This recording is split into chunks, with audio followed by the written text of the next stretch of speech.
Lavender, Lavandula augustifolia. When you look at the word lavender and you hear the word lavender, many times you'll hear different kinds of things going on as far as its name. Lavandula augustifolia, officinalis vera. There's just multiple names. And that's okay because each Latin name is more of a descriptive word to know regions and species and things like that. And what I want to do is take you a little on a journey here, just a small little journey of the history. It's a great rich history. It spans over 2,500 years, back through the Egyptians and the Arabic people. They used it as perfume and mummification and wrapping the dead in the dripping and the shrouds. It was absolutely amazing how so many years ago lavender was recognized as one of the mainstays in the perfume industry as well as in the medical industry. The Greeks actually used lavender a lot. What I find quite interesting is you start looking at the actual names that were used. They referred to lavender as spikenard. And so right now there is some research going on in the fact that spikenard that is referred to in the Bible, was it really lavender? And so there's a lot of different translations that are being looked at to see if that's actually what was being talked about in the Bible. By the time the Romans kind of found out about lavender, they really loved it. And it was a really super high commodity for them. It was quite expensive, and literally it was worth a month's worth of wages to just have lavenders. The Romans used it in their baths, perfumes, insect repellents, and flavorings. It was also added to their smoking mixtures. It's quite amazing how they really did a lot more with it than some of the other cultures did. And if you look at the Latin word where lavender was derived, lavier, it means to wash. And so it was added a lot into the soaps and the different aspects in cleaning, in the different baths and bath salts. It was quite amazing. During the Renaissance in Europe, they actually took the flowers and strewed them across the castle floor to disinfect. Can you imagine an old musty castle? You definitely want to have something in there to kind of take that musty smell of the castle out of the way. Kind of an interesting concept there.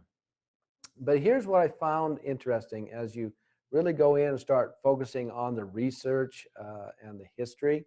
You find that the herbal gardens are what they called the medical gardens. That was pretty much controlled by the Catholic Church. They used and grew lavender and multiple different species, and it was used to ward off different diseases. In fact, during the Great Plague in London in the 17th centuries, individuals fastened bunches of lavender to their wrist to protect them from the Black Death and the cholera outbreaks. Hippocrates fumigated Athens with lavender to stay off the cholera outbreak. It's just kind of amazing. And if you look at the Glovers of Grasse, they scented their leather goods with lavender, and they kept them free from the plague also. And today we realize through scientific research that lavender has antibacterial and antiviral properties that surpass antibiotics. That's pretty amazing when you stop and look at that. So, it got a rich history, a really rich history. But when we stop looking out of America and we start looking more inward to see how lavender progressed in America, we find that a group of people called the Shakers were credited of commercializing and introducing lavender as a base product to the United States and Canada. They raised their own herbs and produced their own medicines and literally sold it to their neighbors and customers. It was kind of amazing because they were really believed in celibacy. They didn't explore the romantic side of lavender like Cleopatra did, as the legend has it she seduced Julius Caesar and Mark Antony using lavender and a few other essential oils. So it's kind of amazing how this has been introduced, all around the world. And there's been great cultures and great people that have been attached and made complete identities with that amazing, amazing plant. So now let's look at the plant, the description, how we get the oil, where the oil is raised, so that you can really kind of dive in and get down into the cellular level and see how powerful this little simple oil is. Now, lavandula, this common name for lavender, there is 39 known species in this genus, 39. And when you stop and think about that, it really starts getting things a little bit cloudy in the aromatherapy world, because, you know, every Tom, Dick, and Harry says, "Oh, I've got lavender oil." Well, which one do they have? There's 39 known species, and that's not even getting into the hybrid ones. When you start getting into the hybridized ones, like your lavandula intermediate, here's where you have lavandula stoicis and lavandula vera growing, and right where they cross-pollinate at a certain altitude level is where you'll get the lavandula intermediate. And so it's a totally different species within the 39, and it produces totally different chemical compounds. Well, today, you know, basically, when you look at the places that lavender grows and produces the highest quality lavender, you're going to find it on a mountainous zone. Basically, it started around the Mediterranean area in France and Germany, and it'll always grow on a sunny, stony inhabitants. It doesn't really care for really deep, rich soil. And that's one of the mistakes that a lot of cultivators make when they're trying to cultivate lavender, is they'll take and they'll put it in a good, rich soil, and they'll cultivate it like you would a garden. By changing the soil structure, they actually change the chemical compounds that are able to be produced and yielded by the plant itself. And so you want to always find it in a kind of a high altitude and a rocky slope with a lot of conifers, you know, closely by, so they can drop their needles and maintain the soil pH that is just perfect for the kind of quality of oil that you're looking for. Lavender is a kind of a short shrub. It has heavy wood as it goes older. In France, as I was hiking the Alps of France, I found some lavender plants that were probably 200 years old, and the stalks were almost the size of what a small pine tree would be. And off those big root stalks grew the little fine branches with little silvery downturned leaves that were kind of an arrow shaped, oblong, tapered. And it just is amazing to actually have that time to spend in France and actually see how wonderful and beautiful it is. Now, one of the things that's kind of sad about lavender is there was a lavender plant in Germany, and they cultivated it and abused it, and basically at this point it's virtually extinct in Germany. There's some of it growing in England, a little bit in France, just starting to be reintroduced in France, but it had the most rich lavender aroma. They called it the velvety lavender, and they literally cultivated it to death. And so, you know, cultivation, lavender doesn't do real well with. It likes that harsh climate, it likes that struggle, and that's when it produces the highest quality lavender oil that you're looking for. And where you're going to find the best oil is going to be in the blossom spikes above the foliage. There's not a whole lot. In fact, there's very little lavender oil in the green stem. It's in that blossom area, and that's where you're going to find the highest quality and the most amount of essential oil in the blossoms of the plant. What I want to do is just spend some time here, now that we understand the history and where it's coming from, and how it's grown and how many species there are. I wanted to share with you some of the latest research coming out of America, and then we're going to dive into all of the health benefits. But here's some cool research coming from the University of Maryland Medical Center. And I'll tell you what, this is neat. And you'll see as we go through this, I've left for you the actual research link where you can go in and copy that and read it for yourself. But look at the amazing things that the Medical Center of the University of Maryland have found. Insomnia, alopecia, that's a certain kind of hair loss where it falls out in blotches, anxiety, stress, post-operative pain. That's kind of amazing, guys, when you stop and think about that. And, you know, these studies, you know, they were small, but they were big enough that they're able to really be published by the university. Now, lavender has also been studied for its antibacterial and viral and antifungal properties. There's a lot of research for that. But I'll tell you what, it's been amazing to see how lavender next to peppermint and lemon have really, and tea tree have had really probably the most research done of all of the essential oils out there. So let's look at this one study right here. Now, studies suggest that massage with lavender essential oil may result in improving of sleep quality, a more stable mood, better concentration, and a reduction of anxiety. That is one of the neat things to look at. So here's what you need. You need to talk your spouse into making sure you get a massage each night with lavender. Because I'll tell you what, it's kind of amazing. One of the recent studies showed that how it would reduce the people that felt less anxious and more positive when they received a massage with it than the massage alone. And that's kind of exciting to know. Now, the flowers have been approved by Germany in a tea for insomnia, restlessness, and nervous stomach. So literally, what you would do if you want to make a tea correctly when you're doing aromatherapy is that you'd actually take the lavender oil itself and you would take a teaspoon of honey and put 1 drop of lavender in the honey and then stir that vigorously until it's nice and creamy. Then add the warm water to melt the honey, and now you have a beautiful lavender tea that you can drink, and you're not just going to get lavender and water at the first shot and then just a sweet water thereafter.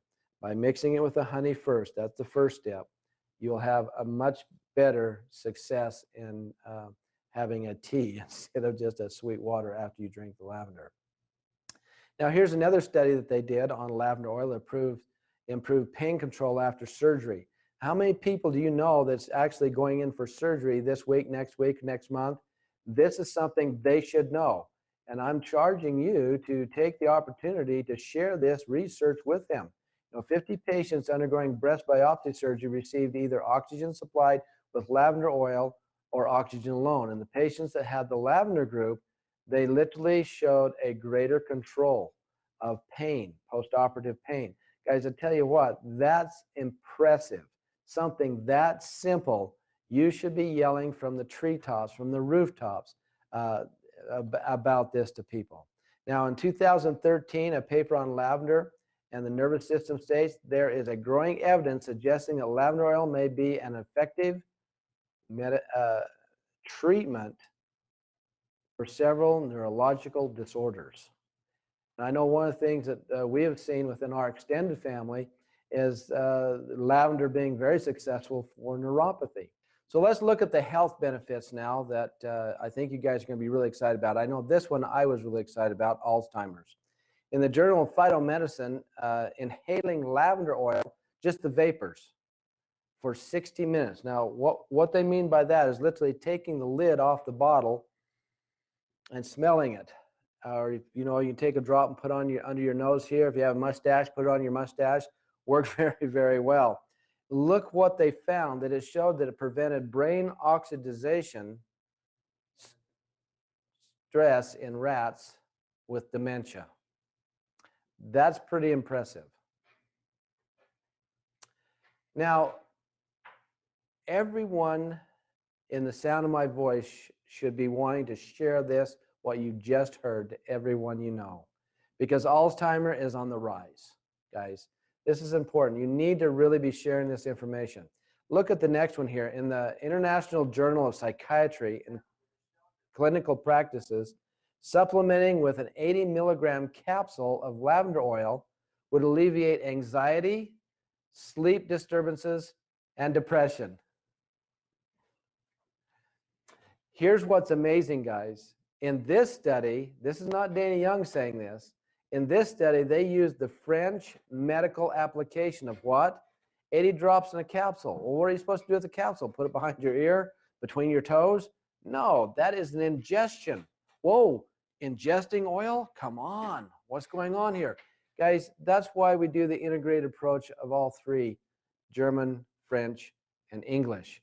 Because there are times you'll want to do this. 80 milligram capsule would create that kind of a change. Now, here's one that you guys should be sharing with everybody you can see in the store that looks like they have a headache.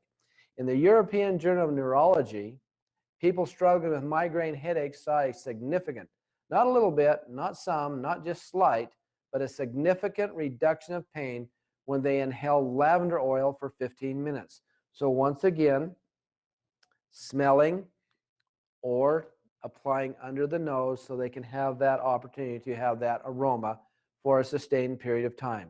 And headaches were reduced significantly. When you add that with peppermint oil, supercharged. Absolutely amazing. Now, guys, here's one that I am really excited about. This was just last year when this research came out. It's literally kind of exciting when you look at the tests and the effects that they did on blood sugar. Now, during a 15-day study, the results observed by the researchers were absolutely amazing. This is what it was said in the research article. Lavender essential oil treated to protect the body from the following symptoms of diabetes. Increased blood sugar, this is the hallmark of diabetes, guys. Metabolic problems, well, there's your what they call syndrome X, weight loss around the abdomen, weight gain. Liver and kidney antioxidant depletion, liver and kidney dysfunction, liver and kidney buildup of radicals that cause problems to the cell membrane. Those are some of the things that it was able to literally protect with people with diabetes. And that's kind of impressive. If you look at the actual increased blood glucose for those that are especially having hyperglycemia, guys, kind of important. Some of the other health benefits that we find is insect repellent, nervous system. It's well researched, the impact on the autonomic nervous system, frequently used to treat insomnia as well as regulates heart rate. That's kind of fun. So you can raise and lower heart rate. Usually lowering is what you're looking for. Great for acne. Now, this is according to the dermatologist and aromatherapist. Lavender has been so beneficial in treating acne. It inhibits the bacteria that causes the initial infection around the oil secreting glands. And if that is not controlled, it can turn into a sebaceous cyst fairly quickly. The nice thing about it, too, is it has the ability to reduce the scarring from acne. So that's a pretty powerful thing. Again, the pain relief that we talked about, including sore muscles, aches, rheumatism, sprains, backaches, lumbago, kind of amazing when you look at the pain. This is just lavender, and you're going, what? I've never heard of this. Lavender is amazing, guys. Here's one that most people don't know, urine flow. It helps to stimulate the effect of urine production. So women or men who are having water retention, man, here's something very simple. They don't have to take those diuretics that actually really mess up their lymphatic system. So really think about that quite a bit. Respiratory disorders. Usually when we think respiratory disorders, we simply just jump right over into eucalyptus or something like that. But guys, look at this. It has been used on a variety of respiratory challenges. Throat infections, flu, cough, cold, asthma, sinus congestion, bronchitis, whooping cough, laryngitis, tonsillitis. Guys, it's amazing. Once again, we never really think how powerful lavender is, but it has the history behind it. Hair care, easy for the hair care, but the main thing here is not so much the hair falling out, it is lice, eggs, and nits. There's a lot of those problems going on around there. Now, here's one, guys, I think you're going to like a lot, and that's going to be cancer. Oh, yeah, we can say the cancer word, because guess what? Although more research is needed here, but there is significant research that shows the effect of lavender that actually inhibits the occurrence of breast cancer in mice. Now, if you want to make the connection to the human population, feel free to do that, because that's where they do most of the research is on mice. But guess what you find, guys? They found using lavender with other essential oils too works well in the presence of cancer in the body. So that's kind of an exciting little research to have knowledge about. Blood circulation, the research suggests that aromatherapists using lavender oil is great on the coronary system, all that circulatory system that's going on. Digestion, again, colic, flatulence, vomiting, diarrhea. Uh, by stimulating and the production of gastric juices, you're going to be able to digest your food better. You get more nutrition. You'll eat less. Helps with weight loss. Again, just for general skincare, guys. Cuts, wounds, burns, sunburns, reduction of scar tissue. Not new ones either, even old ones. Absolutely amazing. Well, let's look at the immune system. What does lavender do for your immune system? Regular use. Now, guys, you got to think about this. Health is a habit, not just an event. I want you to write that down. Health is a habit, not an event. So regular use of essential oils provide resistance to a variety of diseases. Again, making that habit happen, not just thinking, well, if I use lavender once, there's my event, I'm good to go for another 50 years. Won't happen. Please understand, not going to happen. Now, it's so well known for its antibacterial and antiviral properties and defending the body against all kinds of things like TB, typhoid, diphtheria. And according to a lot of research in the 20th century, you can find gallons and gallons of research on those areas. Well, here's one that I was really kind of interested in coming out of Japan. Premenstrual syndrome, PMS, absolutely powerful, guys. Something that share it with your female population. Absolutely amazing. Well, let's look at some of the other additional health benefits you'll find with lavender, which is so amazing. Fabric freshener and deodorizer, and kills the bacteria that causes the clothes to have a bad aroma. Post-surgery pain, we've talked about that. Reducing scar tissue. Guys, I'll tell you what, lavender is one of my favorite that I use all the time whenever I have any kind of a wound, because I know that it's going to clean the wound, disinfect the wound, and it will speed up the healing process, and I'll have less scar tissue formation. And that's what you've got to look at, is less scar tissue formation, more correct cell, epithelial cell formation, and it'll really make that happen for you. Motion sickness, we always think of peppermint or basil for that, but lavender has shown some great benefits for that.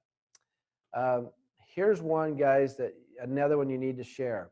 As our baby boomer population is hitting that retirement age, you're going to see a lot of people having the challenge with shingles. Shingles is nothing more than chickenpox virus back in older age, and that's going to give them a lot of challenges. You take lavender, geranium combination, toast.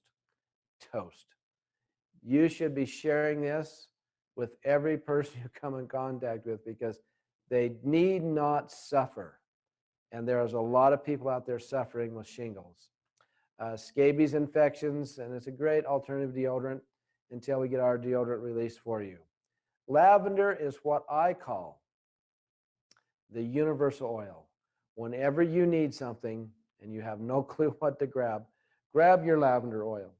Just pick up your lavender oil, do your smelling of it, put a drop on the palm of your hand, just 1 or 2 drops. You can take your finger, circle it so it gets on in the finger, and you can apply it behind the ears, just like this. Or you can apply it to the temples, very simple, or the back of the neck. Or you can even rub your hands together and just hold it right in front of your face. And I just like tapping my fingers together because it creates an air movement. And just breathe the lavender in. Or you can apply it to the bottom of your feet, or you can try the teas or the capsules. These are all been tested over and over and over, traditionally and in modern research, showing the great benefit of lavender oil to help your body to literally begin to have healthy habits. Remember, health is a habit, not an event. Go to beyoungth.com to learn more. Watch this training again on the buacademy.info. Every time we finish one up, it'll be posted there within a few days.